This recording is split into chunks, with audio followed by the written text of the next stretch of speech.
بسم الله الرحمن الرحيم الحمد لله رب العالمين الرحمن الرحيم مالك يوم الدين إياك نعبد وإياك نستعين واهدنا الصراط المستقيم صراط الذين أنعمت عليهم غير المغضوب عليهم ولا الضالين آمين اللهم صل على سيدنا محمد وعلى آل سيدنا محمد كما صليت على سيدنا إبراهيم وعلى آل سيدنا إبراهيم وبارك على سيدنا محمد وعلى آل سيدنا محمد كما باركت على سيدنا إبراهيم وعلى آل سيدنا إبراهيم في العالمين إنك حميد مجيد سبحان ربك رب العزة عما يصفون وسلام على المرسلين Alhamdulillahi Rabbil Alamin. Alors, bien sûr, c'est de la théorie maintenant, c'est de la connaissance, du savoir. Pour le transformer à une connaissance dans le cœur, il faut faire le dua. Ça, c'est Dieu qui gère ça. Ce passage, la théorie à l'assimilation, d'accord? Assimiler tout ça. Et bien sûr, ça c'est notre objectif. Il avait le tempérament le plus agréable, était la meilleure et la plus noble compagnie qu'on puisse avoir. Donc, deux qualités ici. Il était agréable, un tempérament agréable. Alyanuhum alikatan wa akramuhum ashiratan, et le meilleur et la plus noble compagnie. Sallallahu alayhi wa sallam. Donc, la gentillesse et le respect de la compagnie ici, la fidélité, rester toujours fidèle à ses proches, ses amis. Man ra'ahu badihatan habahu, sallallahu alayhi wa sallam. Celui qui le reconnaît, celui qui le rencontrait indécemment, éprouvait aussitôt une crainte respectueuse. Voilà. L'haïbasi, c'est la crainte. Pour Allah on dit révérentielle, mais ici respectueuse, une crainte respectueuse. C'est pas vraiment de la peur, hein. C'est la crainte respectueuse. Et celui qui le fréquentait l'aimait. Il était aimable, d'accord. Celui qui le fréquentait l'aimait. ومن رآه بديهة هابه ومن خلطه معرفة أحبه. Vous voyez, de loin, il est respectueux, on a cette crainte respectueuse. Mais avec le contact et la fréquentation et la connaissance, tu vas aimer Sayyidina Muhammad sallallahu alayhi wa sallam. Donc c'est un équilibre entre le respect, et ici la crainte respectueuse, et l'amabilité. L'aimabilité. يقول نعته لم أرى قبله ولا بعده. Donc celui qui l'a décrit, il a dit: je n'ai jamais vu son pareil, ni avant lui, ni après lui. Sallallahu alayhi wa sallam. Donc ici, ce qui est un peu étonnant, pourquoi l'imam ici il a intégré cette qualité, la crainte respectueuse, la fréquentation, l'amour grâce à la fréquentation. Alors que le sujet c'est la générosité. Est-ce que le généreux, la générosité influence le tempérament, hein? Tu vois, là on parle de elle est le plus agréable, la meilleure, elle était la meilleure et la plus noble compagnie qu'on puisse avoir, la crainte respectueuse, l'amour grâce à la fréquentation. Donc, à ton avis, pourquoi il a intégré ces qualités dans ce sujet qui est la générosité? Parce que c'est la générosité intérieure aussi, du cœur. Oui. Quand tu es aimable, et tu donnes aux autres, c'est pas pour toi. Voilà. Il paraît que la générosité, le don, du cœur et de la main influence la personnalité, rend la personne aimable, agréable, respectueux aussi, noble. Et on voit ici le lien entre la noblesse et la générosité, qui sont très, c'est la même chose en arabe en fait. Karimun, ça peut être généreux, et karimun, noble. Les deux, le même mot. Et donc on voit que la générosité c'est lié, hein, cache tous les défauts, mais cache tous les défauts, mais aussi impacte toute la personnalité, influence. Donc si on veut un changement, il paraît que doit commencer par la générosité. Je pense qu'on ne peut pas aller plus loin avant de régler améliorer cette qualité. La générosité du service, la générosité d'argent, du sourire, la bonté, aider, penser, écouter les autres, tout ça c'est de la générosité. Le don du soin. وما سئل عن شيء قط على الإسلام إلا أعطاه. وما سئل عن شيء قط على الإسلام إلا أعطاه. On lui a jamais demandé quelque chose au nom de l'islam sans qu'il ne la donne. En général, même si quelqu'un lui demande quelque chose au nom de lien, de parenté, ou il donne. De toute façon, il donne. Il ne dit jamais non, le prophète sallallahu alayhi wa sallam. وإن رجل أتاه فسأله فأعطاه غنما سدت ما بين جبلين فرجع إلى قومه وقال أسلموا فإن محمدا يعطي عطاء من لا يخشى الفاقة. Une personne alla le trouver et lui demanda. Il lui donna un troupeau qui remplit l'espace entre deux montagnes. De retour, l'homme dit à son peuple, entrez en islam. Sayyidina Muhammad sallallahu alayhi wa sallam donne autant que celui qui ne craint pas la pauvreté.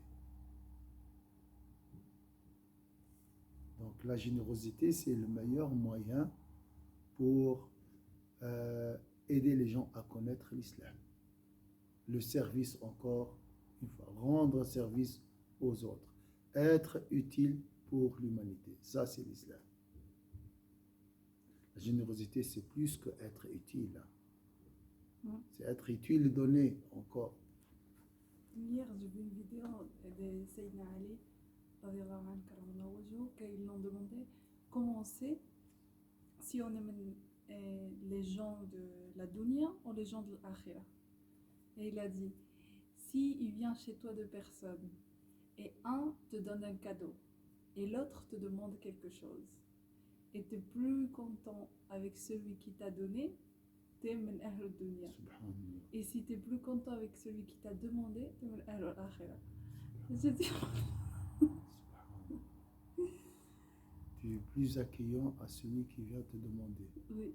Et plus agréable avec celui qui t'a donné. Al-Farh, il a dit, tu farah celui qui te demande plus que celui qui te donne. Ça, c'est un bon signe. Un signe clair.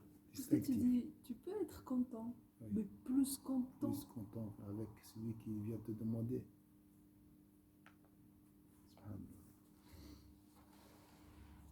وما سئل شيئا قط فقال لا. Ça, c'est en général. Donc, quand on lui demandait quelque chose, il ne disait jamais non.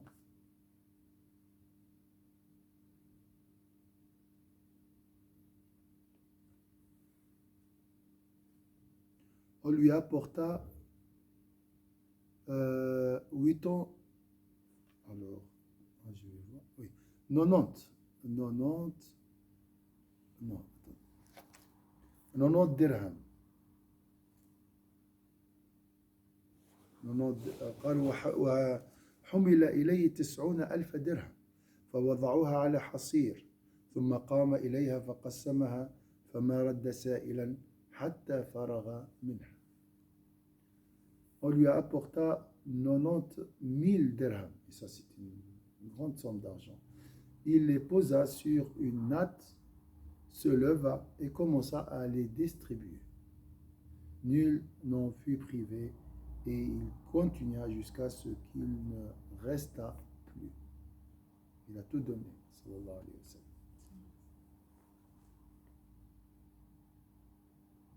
وجاء رجل فسأله فقال ما عندي شيء ولكن ابتع علي فإذا جاءنا شيء قضيناه فقال سيدنا عمر رضي الله عنه يا رسول الله ما كلفك الله ما لا تقدر عليه فكره النبي ذلك فقال الرجل أنفق ولا تخشى من ذي العرش إقلالا فتبسم النبي صلى الله عليه وسلم وعرف السرور في وجهه الشريف. Une autre personne vint lui demander quelque chose et il lui dit je n'ai rien à te donner mais va acheter en mon nom. Donc il emprunte de l'argent pour donner, sallallahu alayhi wa sallam. Nous payerons ce que nous devrons. Nous payerons ce que nous devrons.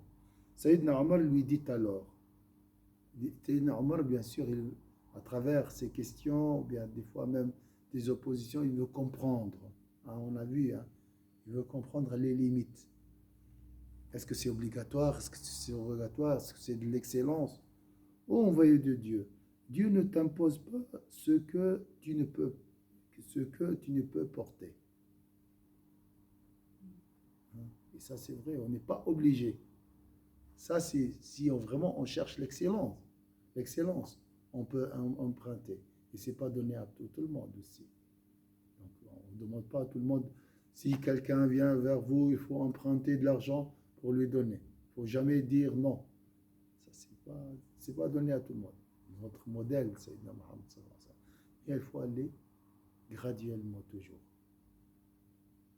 Commencer par donner un montant minimal, mais d'une manière permanente, par exemple. L'âme a besoin de l'habituer.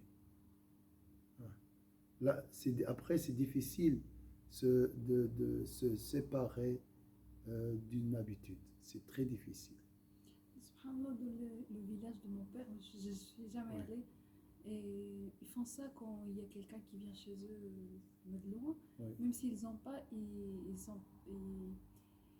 prend par exemple un allouche de chez le voisin. Il lui dit quand j'aurai, je te le donnerai. Mais je le fais pour mon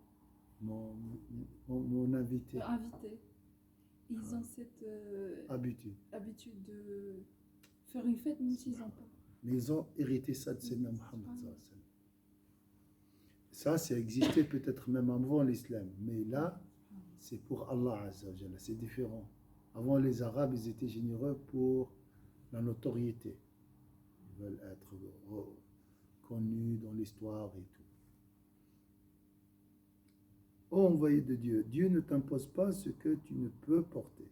Ces propos déplurent au prophète sallallahu alayhi wa sallam. L'homme dit alors, dépense et ne crains aucune diminution du détenteur du trône suprême. Donc ça, c'est la parole de Sayyidina Muhammad. C'est ça ce que j'imagine. Ce que je voulais le prophète sallallahu dire à Sayyidina Omar. D'accord? Mais c'est le monsieur qui a dit. C'est le monsieur qui a dit. Donc Sayyidina Muhammad ne veut pas gêner quelqu'un, ne veut pas faire des reproches. Il n'a rien dit, le prophète sallallahu. Mais c'est le bédouin, l'homme qui a répondu à Sayyidina Omar. Le prophète sallallahu alayhi wa sallam sourit et la joie se manifesta sur son visage. On a dit le prophète sallallahu alayhi wa sallam éduque avec son attitude, avec son aspect. Il n'a pas besoin de parler. Sallallahu alayhi wa sallam.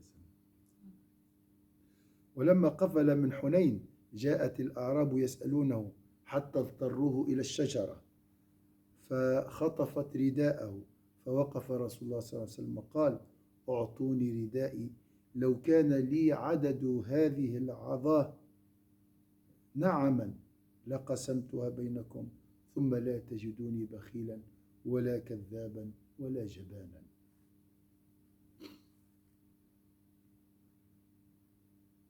lorsqu'il revint de Hunayn, les Arabes l'entourèrent et le pressèrent tellement de demandes qu'il se retrouva sous un arbre.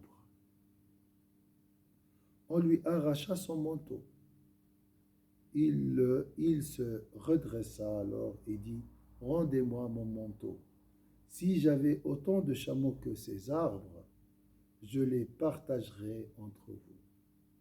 Vous ne me trouveriez alors ni avare, ni menteur, ni lâche. Sallallahu alayhi wa sallam. Regardez la souffrance de Sayyidina Muhammad avec ces gens. Là, c'est une attitude. Il n'a pas réagi, il n'a pas ordonné de punir ces gens-là qui l'ont fait du mal. Et il a enseigné à ces gens, voilà, si j'avais. Donc, il a enseigné à ces gens la générosité. Voilà, ça c'est la mission de Sayyidina Muhammad. Mais pour enseigner, on doit patienter et on doit endurer les nuisances d'autrui. Et ces gens-là, ils ont tout compris à travers cette attitude. Il n'a pas même poussé quelqu'un, imagine, ils l'ont poussé, hein, et ils ont enlevé son manteau. Mais malgré tout ça, mon rôle, c'est pas, je ne suis pas là pour me venger, je suis une rahma, donc je suis un enseignant. Sallallahu alayhi wa sallam. Voilà pour la générosité. Est-ce que tu as une remarque? Inch'Allah, je vais enregistrer, après continuer. Inch'Allah, si on a